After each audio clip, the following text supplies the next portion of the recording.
تعادل بطعم الانتصار للمنتخب المغربي أمام البرازيل، ولكن بصراحة النتيجة ليست أهم شيء خرجنا به من المباراة، لأن المنتخب المغربي قدم شخصية كبيرة جدا أمام أحد أقوى المنتخبات في العالم. منتخب المغرب دخل المباراة بدون خوف، ضغط عالي، ثقة في النفس، وتنظيم واضح من المدرب محمد وهبي الذي ظهر وكأنه يبني على ما كان موجودا سابقا، ولكن بإضافة أفكار هجومية أكثر وجرأة أكبر في إدارة فترات المباراة. المكسب الأكبر بصراحة كان ظهور النجم الشاب صاحب 18 سنة أيوب بوعدي،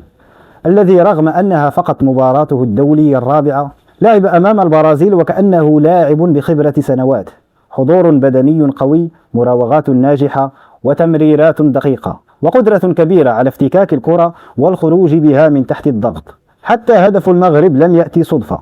بل من ضغط ذكي على البرازيل، افتكاك للكرة ثم لمسة فنية رائعة من إبراهيم دياز الذي لعب بذكاء بين الخطوط قبل أن يرسل تمريرة مثالية أنهاها الصيباري بطريقة جميلة فوق أليسون. دفاعيا كانت مهمة المغرب صعبة جدا أمام فينيسيوس، لكن أشرف حكيمي قدم مباراة كبيرة وحد من خطورته في كثير من اللقطات، رغم أن ذلك أثر قليلا على أدواره الهجومية. صحيح أن البعض كان يطمح للفوز، وهذا طبيعي بعد الأداء الكبير أمام البرازيل، والرسالة الآن واضحة: المغرب لم يعد منتخبا يكتفي بالدفاع ورد الفعل، بل أصبح منتخبا يفرض شخصيته، ينافس الكبار ويجعل جماهيره تحلم أكثر في هذا المونديال.